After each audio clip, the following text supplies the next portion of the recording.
নমস্কার বন্ধুরা, ইন্দ্রাণীস কিচেনের আরও একটা নতুন ভিডিওতে সবাইকে স্বাগত জানাই। তো আজকে আমি গোবিন্দভোগ চাল দিয়ে সম্পূর্ণ নিরামিষ পদ্ধতিতে স্বাদে গন্ধে ভরপুর এঁচোড় রেসিপি শেয়ার করছি। রেসিপিটা অত্যন্ত মুখরোচক খেতে হয়, আর একবার বানালে কথা দিতে পারি আবার কিন্তু বানানোর রিকোয়েস্ট আসবে। তো কিভাবে বানাচ্ছি দুর্দান্ত স্বাদের এঁচোড়ের এই রেসিপিটা, চলুন ঝটপট দেখে নেওয়া যাক। এঁচোড় গোবিন্দ বানানোর জন্য আমি এখানে এঁচোড়গুলোকে খুব ভালোভাবে পরিষ্কার করে ধুয়ে নিয়েছি। আর ধুয়ে নেবার পরে এঁচোড়গুলোকে সেদ্ধ করে নিতে হবে। আর তার জন্য দেখুন একটা প্রেশার কুকার নিলাম। প্রেশার কুকারের মধ্যে দিয়ে এঁচোড়গুলোকে যদি সেদ্ধ করা হয় তাহলে কিন্তু খুব তাড়াতাড়ি সেদ্ধ হয়ে যাবে। শুধুমাত্র একটা সিটি দিলেই কিন্তু এঁচোড়গুলো প্রপারভাবে সেদ্ধ হবে। আর যদি কেউ কড়াইতে দিয়ে সেদ্ধ করতে চান সেক্ষেত্রে কিন্তু বেশ অনেকটা সময়ের প্রয়োজন হবে। তো বন্ধুরা, আমি প্রেশার কুকারে সেদ্ধ করে নিচ্ছি। যে যার সুবিধা মতো কিন্তু এঁচোড়গুলোকে সেদ্ধ করে নিতে পারেন, কড়াইতে অথবা প্রেশার কুকারে। সেদ্ধ করার জন্য অবশ্যই প্রয়োজন মতো জল এখানে দিয়ে দিচ্ছি। এখানে 1 গ্লাস মতো জল আমি অ্যাড করে দিলাম। আর তার সাথে এখানে সামান্য পরিমাণ নুন আমি দিয়ে দিচ্ছি। নুন দিয়ে আমি এঁচোড়গুলোকে সেদ্ধ করে নেব।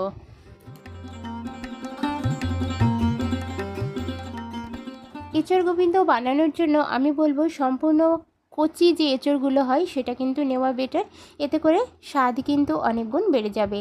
সাথে বলে রাখি, এঁচোড় গোবিন্দর জন্য এঁচোড়গুলোকে সেদ্ধ করার সময় অবশ্যই একটা সিটি মারতে হবে। খুব বেশি সিটি মারলে কিন্তু এঁচোড়টা অনেক বেশি সেদ্ধ হয়ে যাবে, সেক্ষেত্রে কিন্তু রেসিপিটা প্রপারভাবে তৈরি করা সম্ভব হবে না। তো বন্ধুরা, আমি একটা সিটি মেরে নেওয়ার পরেই কিন্তু ভাপটা বের হয়ে যাওয়ার পরে আমি ঢাকনা খুলে দেখাচ্ছি। দেখুন, এঁচোড়টা কিন্তু একদম প্রপারলি সেদ্ধ হয়েছে। এবার আমি একটা স্ট্রেনারের মাধ্যমে এঁচোড়ের যে জলটা সেটা একটু ঝরিয়ে নেব। সরাসরি কড়াইয়ের কাছে চলে এলাম। কড়াইটা খুব ভালোভাবে গরম করে নিয়ে তাতে আমি 1 টেবিল স্পুন পরিমাণ সর্ষের তেল অ্যাড করে দিয়েছি। আজকের রান্নাটা আমি সর্ষের তেলে করছি, তবে পছন্দসই যে কোনো তেল দিয়েই কিন্তু আপনারা রান্নাটা করে নিতে পারেন। তেলটা খুব ভালোভাবে গরম হয়ে যাওয়ার পরে সেখানে আমি 2টো আলু 6 টুকরো করে কেটে নিয়েছি, সেই আলুগুলোকে অ্যাড করে দিচ্ছি। আজকে এঁচোড়ের সাথে আমি অবশ্যই আলুর ব্যবহার করব। আলু দিলে এঁচোড়ের রেসিপিটা কিন্তু সঠিকভাবে তৈরি করা হবে। তো বন্ধুরা, আলুগুলোকে ভেজে নেওয়ার জন্য এর মধ্যে সামান্য পরিমাণ নুন আর হলুদের গুঁড়ো অ্যাড করে দিয়ে ভালোভাবে আলুগুলোকে একটু লাল লাল করে ভেজে নিচ্ছি।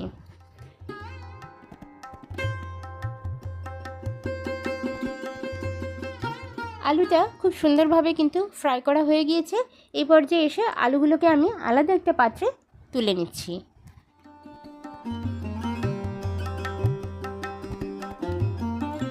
আলুটা ভেজে তুলে নেওয়ার পরে এদিকে দেখুন, আমি একটা বাটির মধ্যে 3 থেকে 4 টেবিল স্পুন পরিমাণ গোবিন্দভোগ চাল খুব ভালোভাবে ধুয়ে নিয়েছি।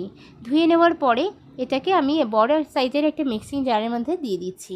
তো বন্ধুরা, এখানে গোবিন্দভোগ চালটাকে আপনারা চাইলে কিন্তু ভিজিয়েও রাখতে পারেন, সেক্ষেত্রে বাটনাটা বাটতে কিন্তু সুবিধা হয়। আমার হাতে সময়ের অভাবে আমি কিন্তু চালটা ভিজিয়ে রাখার সময় পাইনি। তো হাতে সময় থাকলে অবশ্যই অন্তত 10 মিনিট গোবিন্দভোগ চালটাকে ভিজিয়ে রাখবেন। ভিজিয়ে রাখার পরে এভাবে মিক্সিং জারের মধ্যে দিয়ে দিতে হবে। গোবিন্দভোগ চালের সাথে আমি এখানে গোটা সাদা জিরে এখানে দিয়ে দিচ্ছি 1/4 টেবিল স্পুন পরিমাণ। একই সাথে আমি দারচিনি দিয়ে দিচ্ছি, একটা বড় দারচিনির অংশ আমি দিয়ে দিলাম। একই সাথে আমি দিয়ে দেবো লবঙ্গ এবং জয়িত্র, জায়ফল। এই কটি জিনিস দিলে কিন্তু হচ্ছে, এর বেশি কিন্তু দেওয়ার প্রয়োজন নেই। জায়ফলের অর্ধেকটা দিলেই হবে, খুব বেশি পরিমাণ গরম মশলা কিন্তু দেওয়ার প্রয়োজন নেই, অল্প মাত্রায় অ্যাড করে দিতে হবে। সমস্ত জিনিসগুলোকে জল দিয়ে আমি খুব সুন্দরভাবে মিহি পেস্ট বানিয়ে নিয়েছি, আর মিহি পেস্টটা বানিয়ে রেডি করে নিতে হবে। আলু ভাজার পরে কড়াইতে যে তেলটা অবশিষ্ট রয়েছে সেই তেলের সাথে আর সামান্য একটু তেল আমি অ্যাড করে দিয়েছি। খুব বেশি তেলের কিন্তু আজকের ব্যবহার নেই, অল্প তেলে কিন্তু সম্পূর্ণ রান্নাটা হেলদিভাবে হয়ে যাবে। তেলের মধ্যে আমি দিয়ে দিচ্ছি সাদা গোটা জিরে ফোড়ন, একই সাথে 2টো শুকনো লঙ্কা এবং একটা তেজপাতার অর্ধেকটা তেজপাতা আমি দিয়ে ফোড়নটাকে খুব ভালোভাবে নাড়াচাড়া করে নিতে হবে। ফোড়নটা ভাজা হয়ে যাওয়ার পরে খুব সুন্দর একটা মিষ্টি স্মেল ছাড়বে। এই সময় আমরা এতে কাঁচা লঙ্কা বাটা এবং আদা বাটা অ্যাড করে দেব। আপনারা চাইলে এখানে টমেটো কুচিও কিন্তু দিতে পারেন, আমি টমেটো কুচিটা আজকে ব্যবহার করছি না। এবার আদা আর কাঁচা লঙ্কাটা দেওয়ার পরে ভালোভাবে মশলাটাকে একটু তেলের উপর নাড়াচাড়া করে নেব। তবে খেয়াল রাখতে হবে আদাটা পুড়ে যেন না যায়, সেক্ষেত্রে কিন্তু রেসিপিটা তেতো হয়ে যাবে। আদা যেন পুড়ে না যায় তার আগেই কিন্তু এখানে আমি অ্যাড করে দিচ্ছি সেদ্ধ করে রাখা এঁচড়টাকে দিয়ে হালকা হাতে একটু নাড়াচাড়া করে মশলার সাথে মিশিয়ে নিতে হবে। সাথে সাথে মেশানোর পরেই আমি এখানে দিয়ে দিচ্ছি ভেজে রাখা আলুগুলোকে আমি দিয়ে দিলাম। তবে বন্ধুরা, আজকের রেসিপিটা আলু ছাড়াও কিন্তু আপনারা বানিয়ে নিতে পারেন। যারা আলু খাবেন না তারা কিন্তু আলুটা স্কিপ করতে পারেন। এখানে আলু এবং এঁচড়টাকে মশলার সাথে খুব সুন্দরভাবে একটু নাড়াচাড়া করে মিশিয়ে নিচ্ছি। মোটামুটি 1 থেকে 1.5 মিনিট এই জায়গাটাকে একটু নাড়াচাড়া করে মিশিয়ে নিতে হবে।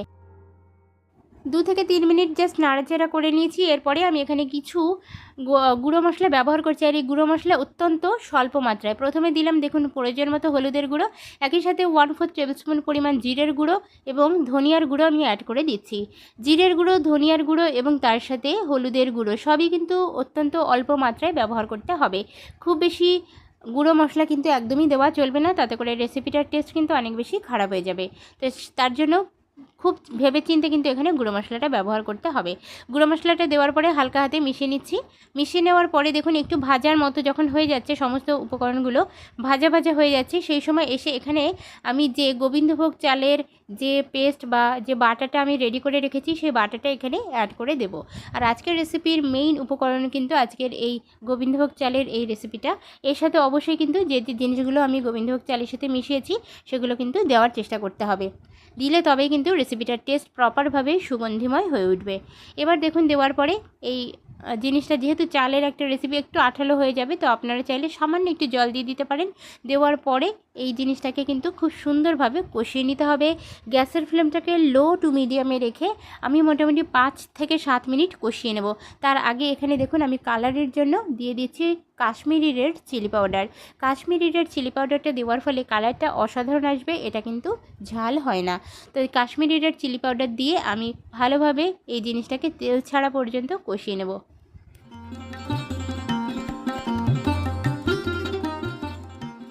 মশলাগুলোর সাথে এঁচড় এবং আলুটাকে কষিয়ে নেওয়ার জন্য ঢাকনা চাপা দিয়ে মোটামুটি 5 মিনিটের জন্য আমি একটু কুক করে নিলাম। এতে করে রেসিপিটার মধ্যে যে সুগন্ধটা সেটা কিন্তু বজায় থাকবে।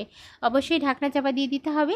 ঢাকনা চাপা খুলে আমি দেখাচ্ছি পারফেক্টভাবে কিন্তু জিনিসটা কষানো হয়ে গিয়েছে।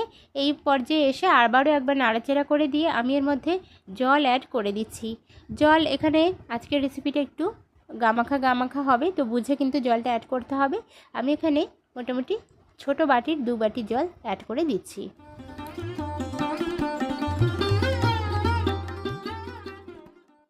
জল অ্যাড করার পরে ভালোভাবে মিশিয়ে নিচ্ছি সমস্ত উপকরণগুলোকে। জলটা দেওয়ার পরে আমি এখানে নুনটা দেবো। এতক্ষণ কিন্তু আমি রেসিপির মধ্যে নুনের ব্যবহার করিনি, যেহেতু সেদ্ধ করার সময় নুনটা দিয়েছিলাম, সেই জন্য কিন্তু এই পর্যায়ে এসে জলটা দেওয়ার পরে নুনটা ছেঁকে দিয়ে দিতে হবে, তবেই কিন্তু প্রপারভাবে নুনের মাত্রাটা বা পরিমাণটা বজায় থাকবে। তো নুনটা দেওয়ার পরে আরও একবার নাড়াচাড়া করে মিশিয়ে নিচ্ছি। এবার আমি এই জিনিসটাকে কুক করে নেব, আর তার জন্য কিন্তু অবশ্যই ঢাকনা চাপা দিয়ে 5 থেকে 7 মিনিটের জন্য লো টু মিডিয়াম ফ্লেমে আমি এঁচোড়টাকে রান্না করে নিচ্ছি। 5 মিনিট পরে আমি ঢাকনা খুলে দেখাচ্ছি। বন্ধুরা দেখুন গাঢ় ভাবটা কিন্তু একদম চলে এসছে, আর রেসিপিটা কিন্তু সব কিছু খুব সুন্দরভাবে সেদ্ধও হয়ে গিয়েছে। এই পর্যায়ে এসে এর মধ্যে টেস্টের আনার জন্য আমাদেরকে কিছু জিনিস অ্যাড করতে হবে। সেটা হচ্ছে প্রথমে দিয়ে দিচ্ছি গরম মশলার গুঁড়ো। অবশ্যই কিন্তু পরিমাণ মতো গরম মশলার গুঁড়ো দিতে হবে, যেহেতু আমরা গোটা গরম মশলা ব্যবহার করেছি। সামান্য মাত্রায় একটু গরম মশলার গুঁড়ো দিলেই হয়ে যাচ্ছে। এবার আমি দিয়ে দিচ্ছি চিনি। অবশ্যই কিন্তু চিনিটা দিলে টেস্টের অসাধারণভাবে ব্যালেন্স হবে। আর আজকের রেসিপিটা যেহেতু নিরামিষ রেসিপি, অবশ্যই কিন্তু চিনিটা দেবেন, তাতে করে খেতে কিন্তু দুর্দান্ত লাগবে। চিনিটা দেওয়ার পরে এখানে সবথেকে গুরুত্বপূর্ণ আজকের সেটা হচ্ছে ঘি। 1 টেবিল স্পুন পরিমাণ ঘি কিন্তু অবশ্যই দিতে হবে। এতে করে গোবিন্দভোগ চালের সাথে যে কোনো নিরামিষ রেসিপিতে ঘিয়ের ব্যবহার করলে রেসিপিটা কিন্তু পারফেক্ট টেস্ট আসে। তো সেই কারণে ঘিটা দিয়ে ভালোভাবে নাড়াচাড়া করে মিশিয়ে নিতে হবে। আর আজকের রেসিপিটা কিন্তু একদমই ঠিক এরকম একটা গাঢ় রেসিপি হবে। ভাত, রুটি, পরোটার সাথে আপনারা খেতে পারেন, এছাড়াও অবশ্যই কিন্তু ভাতের সাথেও আপনারা খেতে পারেন। তো বন্ধুরা আজকের রেসিপিটা ঠিক এই পর্যায়ে এসে আমি কিন্তু গ্যাসের ফ্লেমটাকে বন্ধ করে দিয়েছিলাম, আর তারপরে গরম ভাতের সাথে পরিবেশন করেছিলাম। সত্যি সুগন্ধে ভরপুর একটা রেসিপি, না বানালে কিন্তু বিশ্বাস করতে পারবে না, এতটাই সুন্দর খেতে হয়। একবার হলেও আমার মতো করে এভাবে বানিয়ে খেয়ে দেখতে পারেন এবং কমেন্ট সেকশনে আমাকে এসে জানাতে পারেন কেমন হয়েছে। বন্ধুরা ভালো লাগলে একটা লাইক করার অনুরোধ রইল, আর এরকমই নতুন রেসিপি দেখার জন্য আমার চ্যানেলের সাথে থাকার অনুরোধ করছি। ধন্যবাদ বন্ধুরা ভিডিওটা শেষ পর্যন্ত দেখার জন্য। পরবর্তী ভিডিও দেখার আমন্ত্রণ জানিয়ে আজকের রেসিপিটা এখানেই শেষ করলাম। ধন্যবাদ।